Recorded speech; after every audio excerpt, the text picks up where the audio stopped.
Şu burada oturan acip bir gurrun aytdı. Acip bir zaman mı oluyor? Yahudi ile Tevrat okuyanak diye. Mesih ile İncil okuyanak diye. Müslüman da Kur'an okuyanak şu diye. Zebur ki kullan qalıqlı öyle. Kur'an, kitab-ı hidayet. Gerto kahi Müslüman zisten, nis mümkün cüz-b Kur'an zisten, az telabet ber to hak daret kitab, to hemi kami kezumi kahi biya. Şu Kur'an, ehl-i sünnet ve cemaat ne kadar tercüme-i Farsi var. Müslüman da onun için okuymalı, tefekkür verin okuymalı. İmanı inqilabi olsun. Kur'an Allah 4 yıl ulamalar demiştim. 4 yıl dedi Kur'an'ı afela taqilun. Siz akletmeyen diyor Allah Teala. Afela tubsirun, siz görmüyorsunuz mu diye. Afela tetefekkerun, siz fikretmiyorsunuz mu? Neme hakkında? Kıyamete iman getirecek olsan Allah seni oylan niye?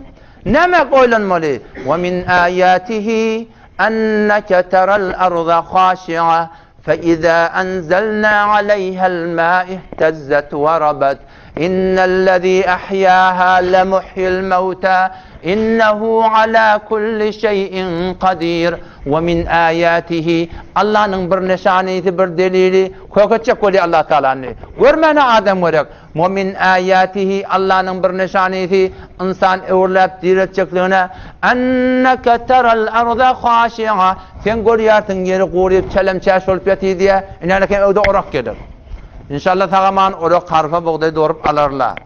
Ondan sonra samanını yığınarlar, neme kalır, yer kalır, tımış kalır. Kop qoripati, penşak vururlar, dikit vururlar, adar vururlar. Ağım dönüm, çelem çaşort betini. Ölüp yatan yer, hayat yok. Etekte deneler bayana.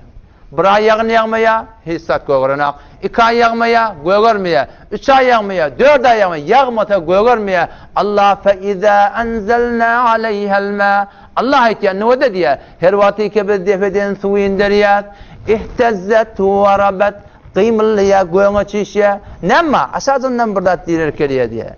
İnnellezî ahyâhâ lemuhyil mevtâ. Bir şey şol Allah'ı kişi ölüp beten yer diriltti. Şol hetbin ölür de diriltecek deyiptir. Fendur ila âthâri rahmetillah. Yağından sonra Allah'ın nazar rahmetin vezze. Keyfe yuhyil arda ba'de mevtiha. Ne yaparım Allah şu ölüp beten yer.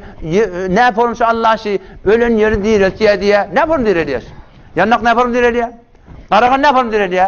Sayrı el hayatında var ha. Hey ölüye diriliyor. Hey ölüye diriliyor. Alma bak ölüp diriltti o. Hemişe vak. O da Allah hemişe vak var ya. Allah bir iradet hemişe vak. Hemişe kuyruk kavarsadır şuna. Şol Allah fendur ila atari rahmetillah. Yağından sonra Allah'ın nazar rahmetini vede diye. Keyfe yuhyil arda ba'de mevtiha. Ne yaparım Allah diriltiye şiir diye. Ne yaparım diriltiye diye? İnnellezî ahyâhâ lemuhyil mevtâ. Bir şokşal Allah'a kişi ölüp yatan yer diriltiye. Hetmi Müslümandan ölür de diriltecek deyiptir.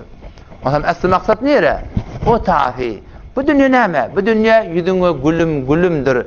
Cefatı köp olup ahir zulümdür. Her neçe yaşatan ahir ölümdür. Amanatcan tene mihmandır. Yüzüne gülüm da oğlan kan, oğlan olsana, oğlan olsan geliyor. Oğlan olsan hem öğlenecek diyen. Öğlenden sonra öce atacak diyen. Onu oğlu verecek diyen, kız çıkaracak diyen bariyardın. Takkala akirittir, yaşettir, 40'a ölümün alameti geliyen niye Müslüman doğun. Aslı maksat o tafi. Allah biz şunu için mi vertir? Bu dünya maksat değil Müslüman doğun. Haçan gidecek, Allah biliyor haçan gidecek mi diye. Menetenin şu dünyada mesalımız ne mi? Menetenin mesalım Peygamber Sallallahu Aleyhi ve Sellem öyle aydıptır. Bugün Peygamber hatta murabbehan bir tane 4 burçluk hat çekti diye mustetil şekil.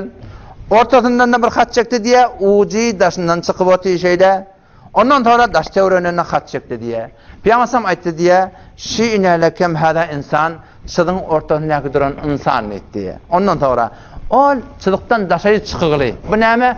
İnsanın umidi, arzusu diye. Ondan sonra bu daş çevrenindeki neyme ya Resulullah? Daş çevrenindeki insanın acalı diye.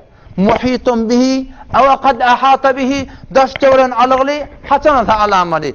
Daş çevren ekdatla neyme? Zindagin müşkülati dümev ol bir algı bergi yine burada. Bundan necat tapsa olacak. Ondan necat tapsa olacak. Ahir bir gün alacak. Müslüman doğan Peygamberimiz bana tana. Meni senin zindagim şunu sündürüptür. Daş çevrenimizde acal alıglı. Haçan gitmeli. Allah biliyor. Şu umut olamali. Hanım bir ayda olanak.